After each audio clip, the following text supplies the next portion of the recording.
అందరికీ నమస్కారం. నేను Swaroopa Potlapalli. Welcome to I dream.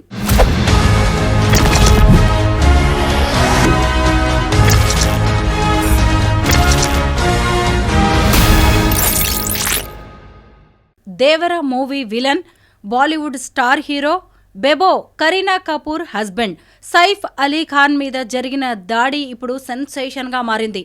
అసలు సైఫ్ అలీ ఖాన్ని టార్గెట్ చేసింది ఎవరు? ఆయనకు శత్రువులు ఉన్నారా? అండర్ వరల్డ్ మాఫియా దీని వెనక ఉందా? సల్మాన్ ఖాన్ని బెదిరించిన గ్యాంగే ఆయన మీద కూడా దాడి చేసిందా? ఇలా అనేక రకాలైన ప్రశ్నలు రేకెత్తుతున్నాయి. ప్రస్తుతం నాతో పాటు కరెక్షనల్ కౌన్సిలర్ అంబటి శ్రీనివాస్ గారు ఉన్నారు. ఈ కేసుకు సంబంధించి అనేక ఇంట్రెస్టింగ్ అప్డేట్స్ను ఆయన్ని అడిగి తెలుసుకుందాం. సార్ నమస్తే. నమస్తే. సైఫ్ అలీ ఖాన్ మీద దాడి అనేది చిన్న విషయం కాదు. ఆయన జస్ట్ యాక్టర్ మాత్రమే కాదు, రాజకుటుంబానికి చెందిన వారు, 100 కోట్ల ఆస్తులు ఉన్న వ్యక్తి. అయితే అలాంటి వ్యక్తి మీద దాడి జరిగింది. అది కూడా పక్కా ప్లాన్ ప్రకారం జరిగినట్టుగా తెలుస్తుంది. సీసీటీవీ కెమెరాస్ కూడా పనిచేయలేదు. ఒకే వ్యక్తి డైరెక్ట్గా సైఫ్ అలీ ఖాన్ దగ్గరికి వెళ్ళి దాడికి పాల్పడినట్టుగా తెలుస్తుంది. మీరేమంటారు ఈ అటాక్ గురించి? ఒకటి మేడం, మీరు అన్నారు ఒక బిగ్ ఫ్యామిలీ అయినా, royal family in fact. Royal family 1000 కోట్లు ఉన్నాయి ఆస్తులు, చాలా ప్లేసెస్లో ఆస్తులు ఉన్నాయి. అయితే సొసైటీలో మనం ఎప్పుడన్నా గమనిస్తే ఒక చిన్న లైన్ ఉంది, rich is becoming richer, poor is becoming poorer అని. ఈ గ్యాప్ అట్లనే ఉంది మేడం. డబ్బు లేనప్పుడు ఎవరు ఎట్లా సంపాదించారు? అందరు దొంగతనంగా అయితే సంపాదించారు. That's my personal opinion. డబ్బు ఉందనేసి కొంతమంది టార్గెట్ చేస్తుంటారు. సో ఇందులో రకరకాల కోణాలు ఉండొచ్చు. ఒకటేమో రిచ్ ఫ్యామిలీ, ఎందుకంటే వాళ్ళ father tiger Mansoor Ali Khan Pataudi, royal family. మనకి ఇండియాకి క్రికెట్ టీం కెప్టెన్ కూడా ఉండే. ఆయనకు ఒక ఐ కూడా ఉండదు, క్రికెట్లో పోయింది. దెన్ వైఫ్ ఎట్లాగో Sharmila Tagore, very popular heroine. So 2 ఆస్తులు ఉంటాయి. అండ్ వీళ్ళు కొద్దిగా ఎక్స్టెండ్ కూడా చేస్తారు ఉన్న డబ్బుని. వాళ్ళు డబ్బు వచ్చిన వాళ్ళ దగ్గరికి ఎందుకు వస్తుంది అంటే they will get to know how to double it. So ఆ క్రమంలో ఏమవుతుందంటే, ఎవరైతే ఇబ్బందులుండి డబ్బు లేకపోవడం ఉంటుంది అనుకుంటాం, వాళ్ళు ఫ్రస్ట్రేషన్కి లోనయ్యి టార్గెట్ చేయొచ్చు. సో ఒకటి మనకు తెలియకుండానే ఒక శత్రువు తయారవుతాడు, మనం ఏమనకపోయినా. సో అదొకటి. గతంలో కూడా ఆయన మీద అటాక్ అయిందన్నారు. ఇప్పుడు మీరు ఇంకొకటి అన్నారు, ఇంట్లో కెమెరాస్ లేవు, సీసీ కెమెరాస్ లేవు, ఒకరే పర్సన్ డైరెక్ట్కి వెళ్ళారు, అదంతా అన్నారు. అంటే దీన్ని మనము చిన్న ఇన్వెస్టిగేటివ్ మోడ్లో ఆలోచించినట్లయితే, అటాక్ చేసే వాళ్ళు ఎవరైనా ఫస్ట్ ఒక ప్లాన్ చేస్తారు. మనం టెక్నికల్గా మాట్లాడితే రెక్కీ అంటారు. మీకు కూడా రెక్కీ అంటే తెలిసి ఉండొచ్చు.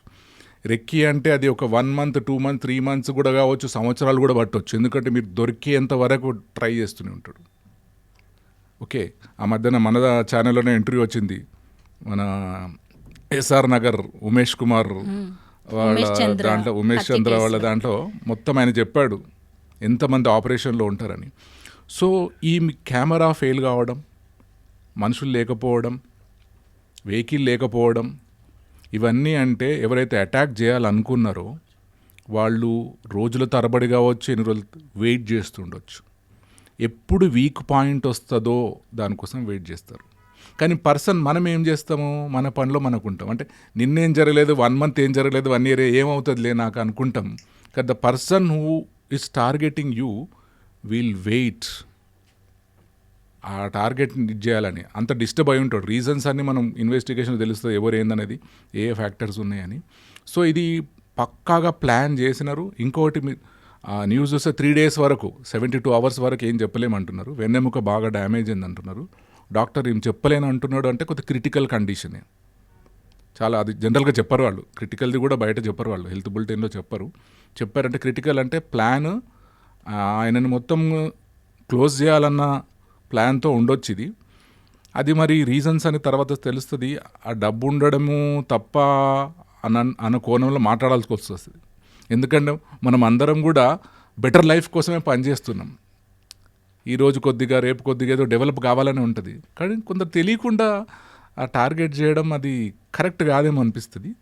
సో ఇది పక్కా అయితే అది ప్లాన్ మేడం. అది అక్కడ వరకు వెళ్ళాడు అంటే ఇప్పుడు ఒక కామన్ మ్యాన్ లాగా నాకే డౌట్ వస్తుంది. అంత రిచ్ మ్యాన్ అంటే మామూలుగా మనకు బైక్ కారు ఉంటేనే మనం 100 సార్లు చూసుకుంటాం అక్కడ ఎవరు వస్తున్నారని. కొందరు కార్లు కూడా అన్ని కెమెరాలు పెట్టేసుకుంటారు. సో వీళ్ళు డెఫినెట్లీ సెక్యూరిటీ మెజర్స్ ఉంటాయి, కానీ అక్కడ ఏదో జరిగిండొచ్చు, లేదా వాళ్ళ ప్లాన్లో ప్రకారమే ఈ సెక్యూరిటీని అందరిని కూడా బయటకు పంపిండొచ్చు. మీకు ఇక్కడ ఒక ఇన్సిడెంట్ చెప్పాలనుకుంటే, శివశంకర్ గారి son Sudhir Kumar central minister ఉండే ఆయన, శివశంకర్ గారు వాళ్ళ సన్ ఎమ్మెల్యే ఉండే సుధీర్ కుమార్. ఆయనకి అటాక్ జరిగినప్పుడు కూడా అంతా గన్మెన్స్ లేరు, ఎవరు లేరు, మార్కెట్కి వెళ్ళారు. ఆ టైంలో ఆయన ఇంటికి వచ్చి ఇంట్లో నుండి జీప్లో కూర్చోబెట్టుకొని తీసుకెళ్ళిపోయారు ఈజీగా, టీ తాగుతున్న అతను. అంటే ప్లాన్ చేస్తారు ఇదంతా. సో ఒక పాపులర్ ఫిగర్ అయినా, డబ్బున్నా, ఏదైనా కూడా జాగ్రత్త అయితే తీసుకోవాలి. You cannot take things for granted. Srinivas గారు, ఇప్పుడు ఒక దుండగుడు చోరీ కోసం వచ్చి ఆయన మీద అటాక్ చేశాడు అనే ఒక కథనం కూడా వినిపిస్తోంది. సైఫ్ అలీ ఖాన్ 1300 కోట్లకు కోటీశ్వరుడు. అలాగే ఆమె కరీనా కపూర్కి 500 కోట్లు ఉన్నాయి. అయితే ఇక్కడ చూసినప్పుడు ఈ దుండగుడు ఆస్తి కోసం వచ్చాడు అన్నప్పుడు అలాంటివేవి కూడా కనిపించట్లేదు. ముఖ్యంగా ఒకవేళ డబ్బు కోసం లేదంటే చోరీ చేయడానికే వస్తే ఒక గ్యాంగ్ ఖచ్చితంగా ఉంటుంది, కానీ ఒక్కడే వచ్చాడు అంటే ఇది ఖచ్చితంగా వ్యక్తిగతంగా సైఫ్నే టార్గెట్ చేసినట్టుగా తెలుస్తుంది. పైగా ఇంట్లోకి అక్కడి వరకు రాగలిగాడంటే ఆ ఇంట్లో ఇంట్లో ఉన్న వాళ్ళే ఎవరో అతనికి ఖచ్చితంగా హెల్ప్ చేసి ఉండాలి. ఎందుకంటే వీళ్ళిద్దరూ ఉండే ఇల్లే 50 కోట్ల విలువైనది, శత్రు దుర్భేద్యమైన భవంతి అది. ఇంట్లో కరీనా ఉన్నారు, 2 పిల్లలు తైమూర్ జహ్ ఉన్నారు, ఇంకా కొంతమంది పనివాళ్ళు ఉన్నారు. అయినా టార్గెటింగ్గా సైఫ్ దగ్గరికి వెళ్ళాడు అంటే ఖచ్చితంగా ఇది వ్యక్తిగతమైన విషయంగానే కనిపిస్తోంది. మీరేమంటారు? ఎస్, మీరు అన్నారు ఇది దొంగతనం అనుకుంటే ఇంత అటాక్ చేయరు. దొంగలలో రకరకాలు ఉంటారు, దేనికోసం వస్తున్నారో అదే తీసుకొని వెళ్తారు. కొందరు చెప్పులే దొంగతనం చేస్తారు, కొందరు బంగారం దొంగతనం చేస్తారు, కొందరు డ్రెస్సెస్ దొంగతనం చేస్తారు. వాళ్ళు వేరేది ముట్టుకోరు. ఇక్కడ దొంగతనం అని చెప్పలేం మనం. వాళ్ళ దగ్గరికి వెళ్ళాల్సిన పని లేదు. అనుకుందాం ఒకటి, నంబర్ 1. రెండోది, ఆయనని అటాక్ చేయడానికి వచ్చాడు, ప్లాన్ ప్రకారం వచ్చాడు. ఒక్కరే వచ్చారు అంటున్నారు, కానీ మీరు అన్నట్టుగానే చాలామంది సపోర్ట్ ఉంటుంది, డైరెక్ట్గా ఇండైరెక్ట్గా, లేదా భయంతోనున్నా. ఎవరైనా అటాక్ చేస్తున్నప్పుడు మీ సెక్యూరిటీ ఉంటే భయపెడతారు వాళ్ళు. ఇప్పుడు షూట్అవుట్ జరగబోతుంది, మరి మీరు ఇందులో పోతారా లేకపోతే తప్పించుకుంటారా అంటే డెఫినెట్గా మీ గన్మెన్ పారిపోతాడు. లేదు, ఆయన కరెక్ట్ మీకు నిజంగా సెక్యూరిటీ మ్యాన్ అయితే మాత్రం ఆయన మీకు అడ్డంగా నిలబడతాడు. ఆ ఇంటి ఆనవాళ్ళు లోపలంతా కూడా ఏ గదిలో ఎవరుంటారు, సైఫ్ ఎక్కడుంటారు అన్నీ తెలిసినట్టే కనిపిస్తోంది శ్రీనివాస్ గారు. ఎందుకంటే తెల్లవారుజామున 2:30 గంటల ప్రాంతంలో ఓ వ్యక్తి వచ్చి ఆ ఇంటి పని మనిషితో కూడా గొడవ పడినట్టుగా తెలుస్తోంది. ఆ పని మనిషిని కూడా పోలీసులు విచారణ జరుపుతున్నారు. మనం అనుకున్నాం కదా మేడం, రెక్కీ అని. రెక్కీ అంటే నథింగ్ బట్ అంతా పరిసరాలు చూడడం. ఇప్పుడు మీరు శత్రు దుర్భేద్యం అనే ఒక వర్డ్ వాడినరు. మీరు 99% మీరు జాగ్రత్తలు తీసుకుంటారు, కానీ ఒక్క దగ్గర మిస్టేక్ జరగవచ్చు. ఇక్కడ ఎవరు వస్తారులే అని మీరు వదిలేయచ్చు అక్కడ. సో అట్లాంటివన్నీ చెక్ చేస్తారు. చెక్ చేసి వస్తున్న క్రమంలో గొడవ పడ్డారన్నారు. ఇది కూడా ఇంపార్టెంట్ పాయింట్. గొడవ అంటే వాళ్ళు లాయల్ పనులు కావచ్చు, కొత్త మనిషి ఏదో చోటకు వస్తున్నప్పుడు ఆపిండొచ్చు. అందరూ పని మనుషులు మొత్తము ఏదో దేనికో లొంగిపోతారు అనుకోవడానికి లేదు. ఇంకొకటి, మీరు ఎదుగుతున్న కొద్దీ మీకు చాలా నమ్మకమైన వాళ్ళనే పెట్టుకుంటారు మీరు మీ చుట్టుపక్కల. ఎవరిని పడితే వాళ్ళని పెట్టుకోరు. సో వాళ్ళని ఒక ఫ్యామిలీ లాగా చూస్తారు. మనం అంటున్నాం పని మనిషి అని, కానీ వాళ్ళు మంచిగానే చూస్తుండొచ్చు, వాళ్ళు తినేది పెడుతుండొచ్చు. సో అది కూడా ఇన్వెస్టిగేషన్లో తెలుస్తుంది, ఆయన ఎవరు, ఏం చేస్తున్నాడు అని. అండ్ ఒక్కడే కాదు ఇది, ఇంకా పెద్ద టీం ఉంటుంది. ఒక్కరెవరు చేయరు, ఆ టీం సపోర్ట్ ఉంటుంది డెఫినెట్గా. కాకపోతే ఆ టీం ఎస్కేప్ అయి ఉండాలి. కాకపోతే ఇన్వెస్టిగేషన్లో దొరికిపోతుంది, ఏం కాదు. అది కొద్దిగా లిటిల్ లేటర్ అవన్నీ ఎవరు సపోర్ట్ అంతా వెళ్ళొస్తుంది. ఎట్లాగూ ఈయన దొరికాడు కాబట్టి ఇది తెలుస్తుంది. వీళ్ళు కూడా చెప్తారు, స్టాఫ్, ఇంట్లో వాళ్ళు కూడా. సో ఇదైతే అందరు పెద్ద పగడ్బందీ ప్లాన్ అనొచ్చు మేడం. పగడ్బందీ ప్లాన్ ఇది ఎప్పటి నుండి వెయిట్ చేస్తున్నారు. డబ్బు అయితే కాకపోవచ్చు, డబ్బు తీసుకోవడానికి ఏమున్నది, జస్ట్ ఫోన్ చేస్తే కూడా ఇచ్చేస్తారు కూడా, అది వేరే విషయము. ఇంకేదో దీంట్లో చాలా డీప్ రీజన్స్ ఉంటాయి. మేబీ ఆ ఫ్యామిలీకి తెలిసి ఉండాలి. అది ఇండస్ట్రీ కావచ్చు, లేకపోతే మనీ వల్ల కావచ్చు, ఏమైనా డీలింగ్స్ ఏమైనా జరిగి ఉండొచ్చు, లేకపోతే ఇంకెవరన్నా వేరే మెంబర్ గ్రడ్జ్ పెట్టుకొని ఉండొచ్చు. మనకు తెలియదు. అన్ఫార్చునేట్ థింగ్ ఏంటంటే మన శత్రువులు కొన్నిసార్లు మనకు తెలియదు, చుట్టే ఉండొచ్చు మన చుట్టూ కూడా. శ్రీనివాస్ గారు, బాలీవుడ్కి అండర్ వరల్డ్ మాఫియాకి ఉన్న లింకులు ఇప్పటికే ఎన్నోసార్లు బయటపడ్డాయి. దావుద్ ఇబ్రహీం, మోనికా బేడీ లాంటి ఘటనలు, ఆ తర్వాత ఎన్నో సినిమాలు కూడా వచ్చాయి అండర్ వరల్డ్కి సంబంధించి, ఈ మాఫియాకి సంబంధించి. అయితే సైఫ్ అలీ ఖాన్ అనే వ్యక్తి చిన్న వ్యక్తి కాదు, ఆయన ఒక పెద్ద స్టార్ సెలబ్రిటీ కుటుంబం. అయితే దీని వెనక ఏమైనా అండర్ వరల్డ్ ఉండే ఛాన్స్ ఉందా? ఇంకొకటి, ఈ మధ్య కాలంలో సల్మాన్ ఖాన్ కూడా ఓ గ్యాంగ్ ఫోన్ చేసి బెదిరించినట్టుగా తెలుస్తోంది. ఆ గ్యాంగ్ ఏమైనా దీని వెనక ఉండే ఛాన్స్ ఉందంటారా? ఇది మనం ఇప్పుడే ఏం చెప్పలేము. కాకపోతే మీ ర్యాంక్ ప్రకారం మీకు శత్రువుల టీం ఉంటుంది. సో ఇది వీళ్ళు ఉండొచ్చు అని చెప్పలేము. అది డెఫినెట్గా ఒక పై స్థాయికి వెళ్ళిన వాళ్ళకి కొందరు సపోర్ట్ ఉంటుంది, కొందరు అడ్డు ఉంటారు.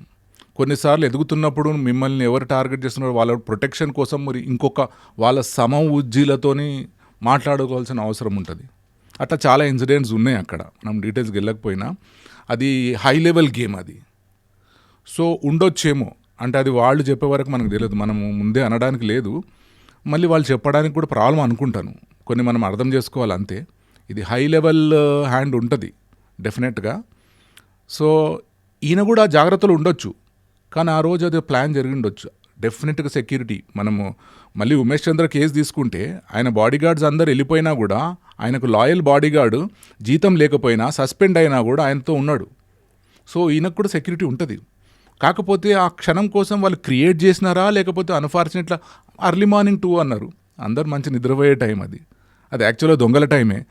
అది ఇప్పుడు దొంగతనం అనడానికి వాళ్ళు 2 o'clock అటాక్ చేసి ఉండొచ్చు, మిగతా టైం దొరకలేదేమో కేసుని తప్పుదోవ పట్టించడానికి, డైవర్ట్ చేయడానికి. మనం దొంగలే అనుకుంటారు. జనరల్గా 2 o'clock ఈజ్ ఏ దొంగల టైం. అది మంచి నిద్ర మాకు పట్టేదే అప్పుడు 2 నుండి 3, మళ్ళీ 3కి లేస్తూనే ఉంటాం మనం. గాఢ నిద్ర, మంచి నిద్ర వచ్చేది ఆ టైంలోనే, ఆ తర్వాత వచ్చేది అది నిద్ర కాదు అసలు. సో ఇది హై హ్యాండెడ్ ఉండొచ్చు, అది వాళ్ళు ఇన్వెస్టిగేటింగ్ ఏజెన్సీస్ చెప్తారు. శ్రీనివాస్ గారు, మీరు ఇందాక ఒక మాట అన్నారు, హై ప్రొఫైల్ ఫ్యామిలీస్లో జరిగేవి బయటకు రాదు, బయటకు వచ్చేవి వేరే రకంగా ప్రొజెక్ట్ చేస్తూ ఉంటారు, అసలు విషయాలు వేరుగా ఉంటాయని. అయితే ఈ ఘటన తర్వాత కరీనా కపూర్ స్పందించారు. ఆమె ఒక ట్వీట్ చేశారు, మేమందరం బాగున్నాము, ఆయనకు కూడా, సైఫ్కి కూడా ఇబ్బంది ఏం లేదు, మీరెవరు టెన్షన్ పడద్దు అని ఫ్యాన్స్కి ఆమె విజ్ఞప్తి చేశారు. నిజంగా మన తెలుగు ఇండస్ట్రీలో ఇంకా పొలిటికల్ ఫ్యామిలీస్లో కూడా ఇలాంటి ఘటనలు మనం కొన్ని చూసాం. ఇలాంటి టైంలో అటు కరీనా కపూర్ కావచ్చు, లేదంటే ఫ్యాన్స్ అనేవాళ్ళు ఎలా రెస్పాండ్ అవ్వాల్సి ఉంటుంది, పోలీసులకు ఎలా వాళ్ళు సపోర్ట్ చేయాల్సి ఉంటుందంటారు? చాలా మీరు ఇంపార్టెంట్ పాయింట్ రేజ్ చేస్తారు. ఇది సొసైటీలో ఇది అవసరం. ఎందుకంటే we cannot depend the department, అంటే police department to do everything. మీరు ఏది తీసుకున్నా కూడా అందరిని ప్రొటెక్ట్ చేసే అంత పోలీస్ ఫోర్స్ లేదు. కొన్నిసార్లు యాజ్ ఎ సిటిజన్ మన బాధ్యత కూడా మనం నిర్వర్తించాలా. ఇది మీరు ఫ్యాన్స్ అన్నారు, ఎందుకంటే ఫ్యాన్స్ అంటే కొద్దిగా క్రేజీ ఉంటారు, మ్యాడ్ ఫ్యాన్స్ ఉంటారు, పిచ్చోళ్ళలాగా బిహేవ్ చేస్తారు వాళ్ళు. ఇప్పుడు మనం ఒక్కరిని ఈ గ్రూప్ వాళ్ళని అటాక్ చేసిందంటే వీళ్ళు అది తెలియక ముందే వాళ్ళని అటాక్ చేసేస్తారు. నేను ఏదో సినిమా రిలీజ్ కోసం ఒక ఫ్యాన్ మాట్లాడేసి ఎవరో ట్రోల్ చేశారు మా హీరోని, నేను అది చేస్తా ఇది చేస్తా అని అంత ఆవేశంగా మాట్లాడాడు ఆ పిల్లోడు. సో అంత ఆవేశం ఉంటుంది. అది అభిమానం కట్టలు తెంచుకుంటే డేంజర్.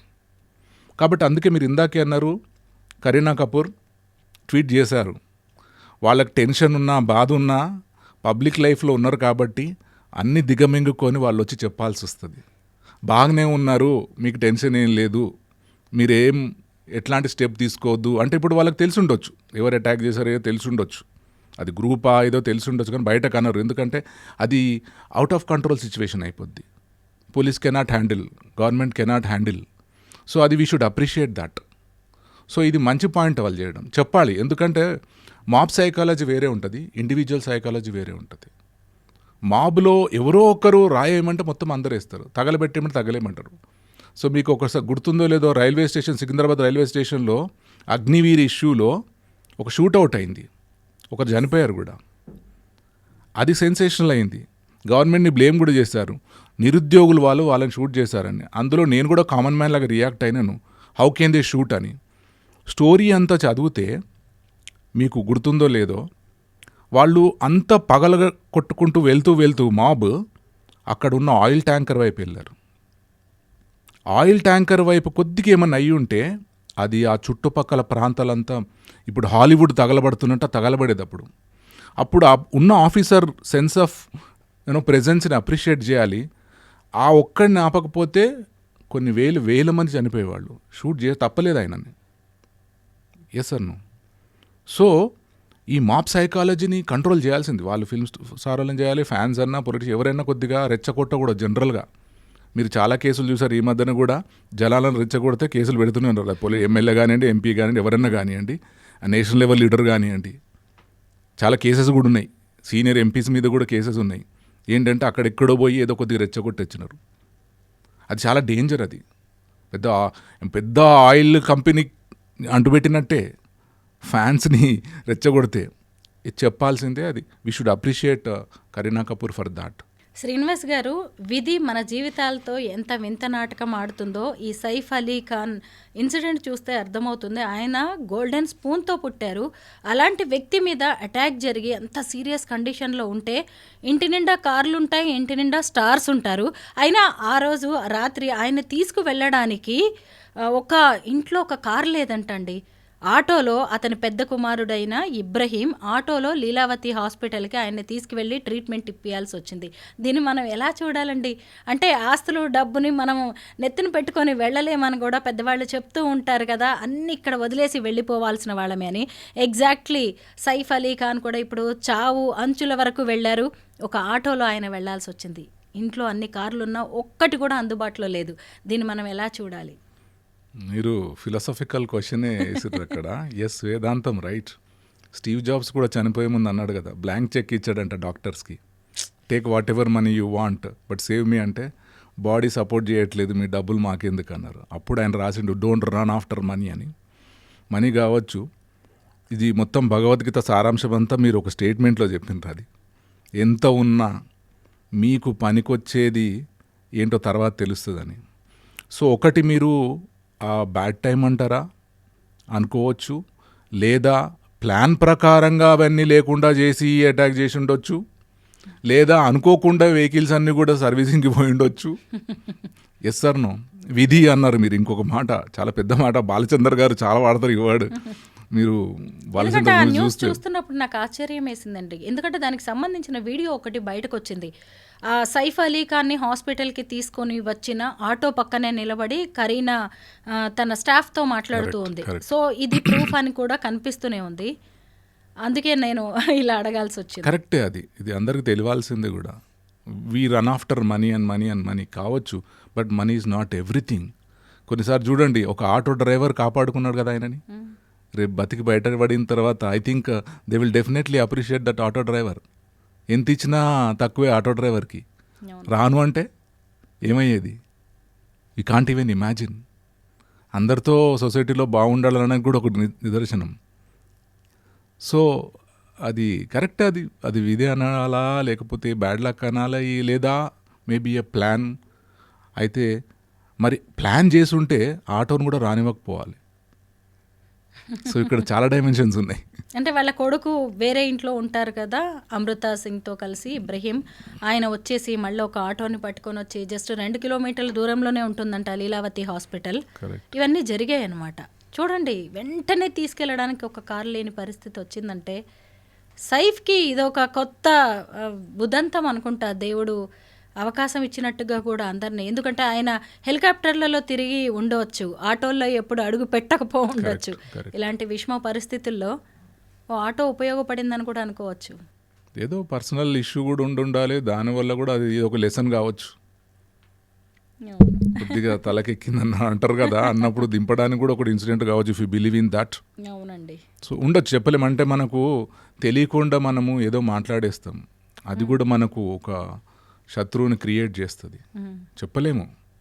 ఎందుకంటే నేను ఆ మూవీ చూసినప్పుడు, దేవర మూవీ చూసినప్పుడు, ఆ క్యారెక్టర్ని చూసినప్పుడు నాకే కోపం వచ్చింది. జస్ట్ ఒక మూవీలో చూస్తేనే. అంటే పర్సనల్గా కూడా మనకు ఎవరి బిహేవియర్ ఎట్లున్నా కూడా కావచ్చేమో చెప్పలేము. అది మనం ఫిలాసఫికల్గా స్పిరిచువల్గా కొద్దిగా ఆలోచిస్తే అర్థమవుతుంది, అందరికి అర్థం కావు ఇవి. సో అది కరెక్ట్ కావచ్చు.